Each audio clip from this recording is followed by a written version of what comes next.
Have you ever felt like life is moving forward without you? Like every opportunity slips through your fingers because your voice, your English, isn't strong enough? Here's a truth most people won't tell you. Your pain isn't holding you back. It's trying to teach you something you've been avoiding. Imagine if the struggles you've been hiding, the heartbreak, the failures, could actually build your voice instead of breaking it. What if speaking English, imperfect, shaky, real English, became your way to reclaim control, to rise, to finally be heard? It sounds impossible until it happens. In the next few minutes, you'll hear stories that don't just teach English. They transform how you see yourself, your past, and your future.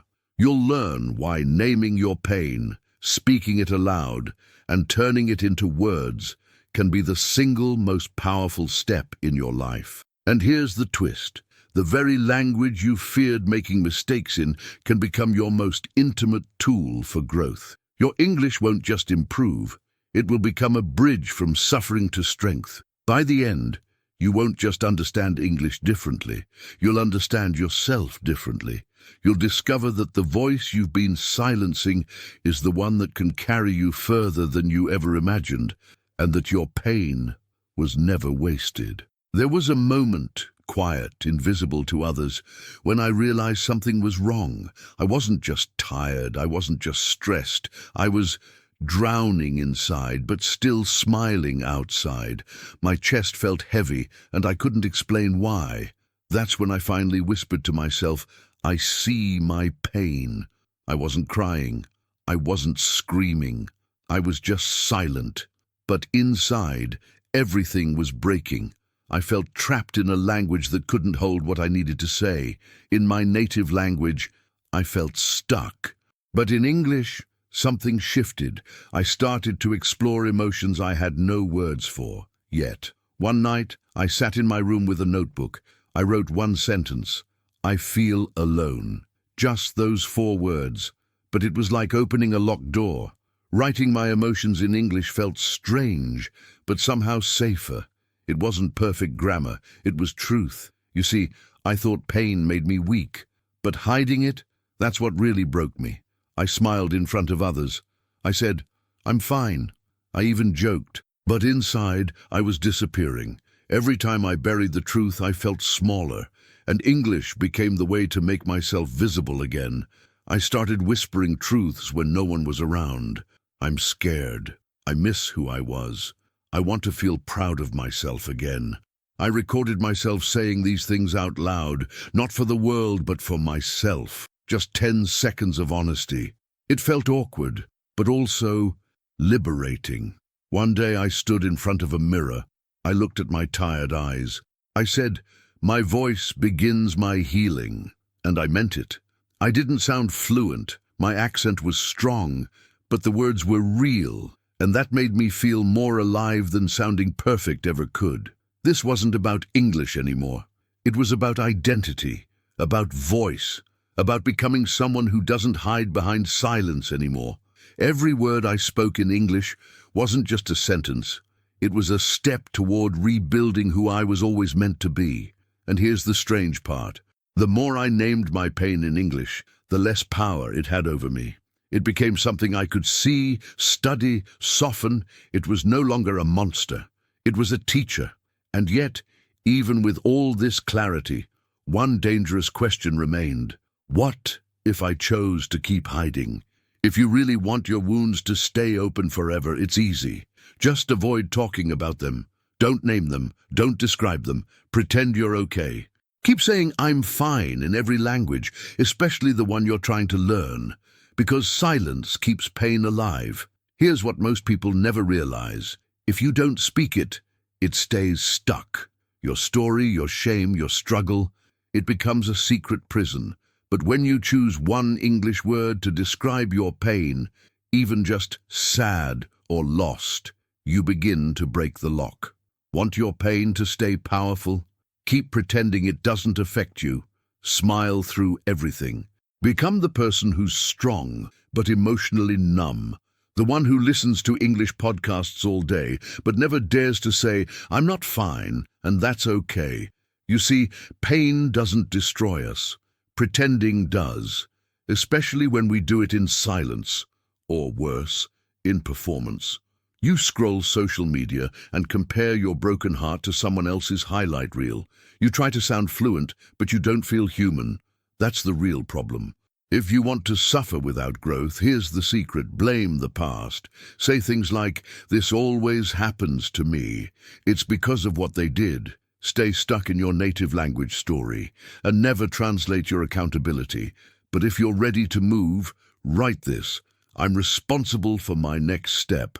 You may think transformation comes from learning more, but no, it comes from rewriting your story, even in broken English. Say something real, like, "I was hurt, but I learned." Or, "They left, but I stayed standing." Turn your story into meaning, or it will stay as pain. Most people avoid the mirror, in life and in language. But if you really want to change, you have to look at yourself and speak one truth out loud.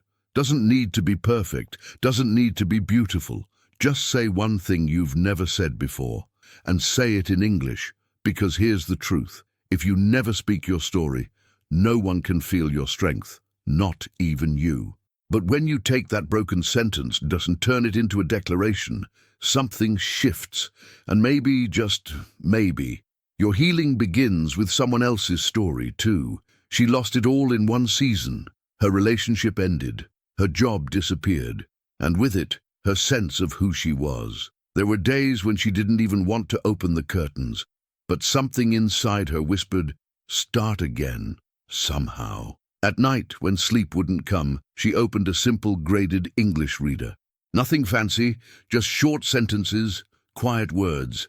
It wasn't about grammar, it was about survival. That book became her friend, her teacher, her mirror. As she read, she saw characters with pain, with hope, with strength, and somehow English helped her create distance, not from her emotions, but from the chaos. She didn't feel so trapped inside her mind anymore. Writing her feelings in English made them feel softer. One evening she sat with a cup of tea, opened her notebook and wrote, "Today I feel invisible." Not, "I am fine," not, "I am strong," just real. That one sentence, shaky, simple, honest, felt like progress, not in language, in healing. She stopped chasing fluency. She started chasing understanding, not just of English, but of herself. Her notebook became a space where broken grammar and broken hearts were both welcome. Every line she wrote was a seed of clarity. She didn't study like a student anymore. She spoke like someone rebuilding a life. She recorded her voice, just 20 seconds each day. Not perfect English, but perfectly true. She heard her pain, transforming into power, one word at a time. Her English wasn't improving because she was learning faster. It was improving because she wasn't faking anymore. Her words came from her, not from a textbook, not from a teacher. Her voice had scars now, and that made it beautiful. The world didn't change, but she did. She no longer needed to impress anyone with perfect English, because now, when she spoke, people didn't just hear her words, they felt her story. And yet, as her voice grew stronger, a deeper truth emerged about the real enemy of healing. Psychology is clear about one thing: what you avoid controls you. When you suppress emotions, they don't disappear, they multiply. Anxiety grows by up to 40% when feelings are unspoken, unprocessed, unnamed. You can ignore your sadness, but your body won't. It stores what your mouth avoids. Imagine your brain like a room.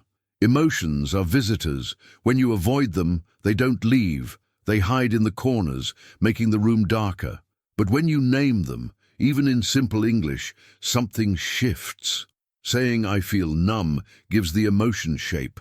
Saying "I feel afraid" gives it space to move. That's why therapists use labeling as a tool.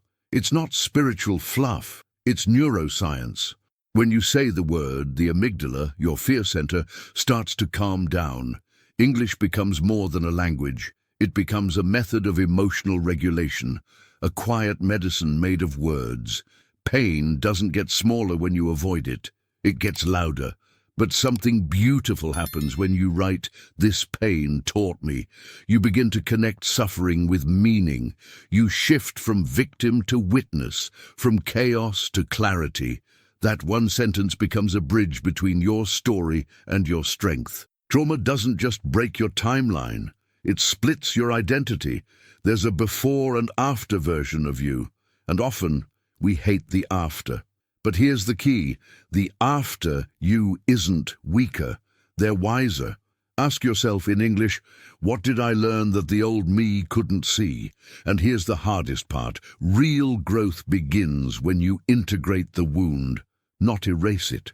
Integration means saying, yes, this happened, and I am still here. It means owning your scars, not as excuses, but as evidence. Try this now. I grow through truth. Say it like you mean it. Avoidance keeps you frozen. Integration lets you move. And the irony is, most people run from pain when pain is actually the guide back to wholeness. You don't have to fight it. You just have to face it, softly, patiently, in your own words, especially in English. Because when pain becomes your teacher, it introduces you to a deeper layer of self. A layer that's been waiting, quietly, strongly, for you to return. And when you finally meet that part of you, it won't be through motivation. It will be through something far more powerful: survival. Did you enjoy the content and it made a difference for you? Click on Super Thanks and support our work. We often think pain is here to destroy us. But what if it's doing the opposite? What if pain is the exact thing that reveals your real self? The one who won't give up, even when everything else falls apart. Not the version of you that people clap for, but the version that refuses to vanish. When life broke you, something inside stayed alive. Call it will, call it soul, call it a stubborn spark. That part of you, the one that kept going even after failure, betrayal, heartbreak, that part is your root, and you only meet it when everything else is stripped away. There's a saying in psychology, the wound is where the light enters. But the truth goes deeper. The wound is where your real identity starts to grow. Not the polished, perfect version, the raw one, the quiet fighter. The one who wakes up and says, my strength came from struggle. Pain becomes meaningful when you stop asking, why me? And start asking, what now? That's when everything shifts. It stops feeling random. It starts feeling like a turning point. Try this practice. Write one English sentence that begins with, this pain showed me. Keep it real. Keep it yours. Most people run from who they could become. Why? Because growth is uncomfortable. Pain shows us the version of ourselves that's buried under fear, shame, and avoidance. But if you look closely, you'll see someone powerful inside your suffering, someone forming, someone you've always had the potential to be. Try writing this down. I am becoming, not who the world expects, not who fear allows, but who truth demands. Use English as a mirror. Let the language carry the new story. You don't need big words. Just honest ones, because transformation isn't about deleting pain. It's about giving it a role in your story, like a mentor, a mirror, a message. When you say thank you to what once crushed you, you're not weak, you're reborn. Speak one line of gratitude for a past hardship. Let your voice hold that power. And that's when something changes in your brain, in your body, in your words. Pain stops being a storm. It becomes a compass. And if you know how to process it the right way, it can even rewire your mind, not just emotionally, but neurologically. Your brain isn't just a memory machine. It's a sculptor. And emotions, especially strong ones, are the hands that shape it. Every time you feel deeply, your brain rewires. Every time you speak honestly, it builds a new path. Pain, if processed with awareness, becomes the blueprint for change. There's a concept called emotional neuroplasticity. It means that even your darkest experiences can create new strength if you name them, feel them, and reflect on them. When you speak one real English sentence during an emotional moment, your brain creates a stronger, faster neural connection. Try this. The next time you feel something powerful, sadness, anger, gratitude, pause and speak. Say something simple in English. I feel hurt. I'm still here. I will grow from this. These small phrases are not just language practice. They are neurological bridges towards self-healing. Then comes the power of cognitive reframing. It's not about ignoring pain. It's about retelling the story. Neuroscience shows that when you change your interpretation, your brain literally changes its structure. Try rewriting your story in one short English line. For example, that failure helped me begin. There's also something called safe language distancing. When you talk about pain in a second language, it creates just enough space to process it without drowning in it. English becomes a buffer, not to avoid feeling, but to organize it. Try describing a memory in English for 10 seconds. Feel the difference. And then comes the cycle of growth circuit activation. Small emotional wins release dopamine, not just in motivation, but in identity building. Every time you complete a sentence, write a journal line, speak to someone in English, you're not just practicing, you're wiring confidence into your brain. That's why celebration is essential. At night, don't just brush off your progress. Celebrate one English step. Say, today I used my voice. That dopamine release matters. It tells your brain, this is who I am becoming. It makes growth addictive and sustainable. Most people think healing is abstract. It's not. It's biological, it's linguistic, it's emotional. And when you combine all three, when you speak with awareness, reflect with truth, and repeat with love, your brain begins to rewire not just your language, but your entire way of being. Something changes in a person after they've faced their pain and chosen not to run. You can hear it, not just in what they say, but how they say it. Their voice slows down. It becomes rooted, grounded, alive. It doesn't shake to impress. It speaks to express. And when they speak English, even with mistakes, people stop and listen. Why? Because truth has a rhythm. It doesn't need perfect pronunciation. It needs presence. The kind of presence that says, I've been through the fire and I'm still standing. That's what people truly respect. It starts with rhythm, slower, deeper, less rushed, more you. Practice speaking with that tone. Say one sentence in a calm, grounded voice. This is my story. Feel how it resonates. Fluency isn't speed. Fluency is confidence with scars. Then something beautiful happens. You stop shrinking. You take up space, emotional space. You speak without apologizing, without looking down, without asking for permission. Try it. Say one bold opinion in English today. Not to be loud, but to be seen. Confidence isn't born from perfect grammar. It comes from survival, from repetition, from every time you said, I'll keep going. That strength enters your words. You start conversations not because you're fluent, but because you're finally ready to be heard. This is why people trust those who've overcome. They don't just speak better English, they speak with history, with pain that's been processed, not hidden. That energy is magnetic and it opens doors, real doors, for work, for friendship, for opportunity. Use English in a new environment. Speak to someone at work. Volunteer to answer in class. Order your coffee without whispering. Say what you actually think in a comment section. These moments matter because when your voice rises from pain, it carries power, and the world begins to feel it.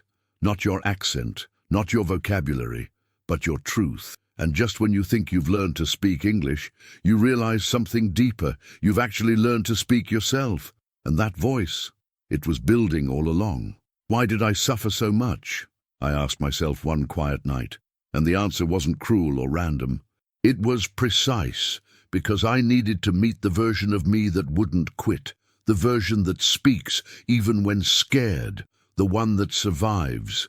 I practiced saying, I survived, out loud, in English, short, simple, powerful. Each repetition became a bridge from shame to courage. Every word carved a small path through years of hidden pain. English was no longer just a tool. It was my refuge and my weapon. What changed everything? I whispered again. And I remembered, it wasn't fluency. It wasn't grammar. It was telling my story, even imperfectly, even broken. Speaking aloud in English connected my inner wounds to my outer world. That voice carried more than words. I started speaking a full minute of my story. Every pause, every shaky sentence reminded me that imperfection is a sign of life. The words weren't elegant, but they were real.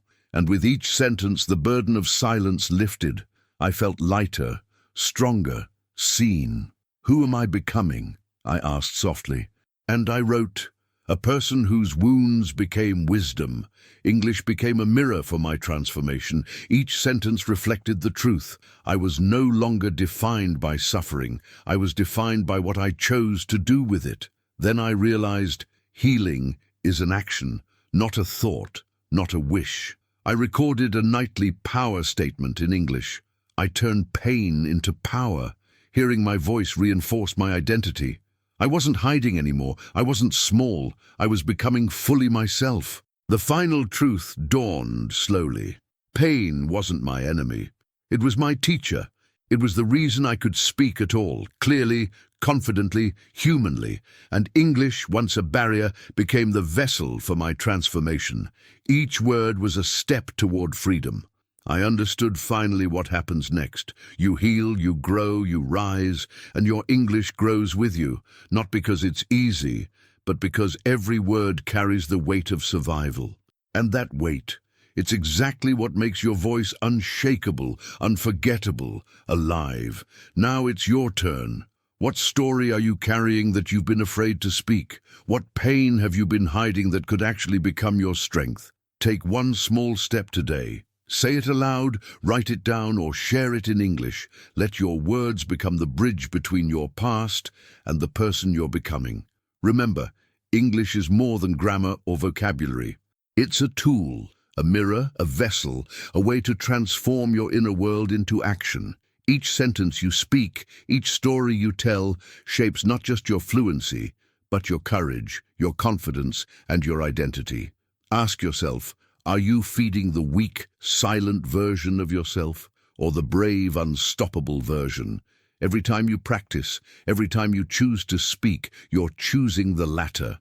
You're proving that pain can be power, that fear can be fuel, that hesitation can become momentum. Your life and your English grow together. Speak in front of the mirror, record your voice, make mistakes, fail loudly, fail proudly, and then rise stronger, clearer, more alive than yesterday. Because your voice, imperfect, powerful, real, is the one that changes your world. If this message resonates, don't just watch and forget. Subscribe to our channel, like this video, leave a comment with your story, and activate notifications. Keep learning, keep transforming, and keep turning every challenge into a step forward. Your journey is just beginning, and your voice is already unstoppable.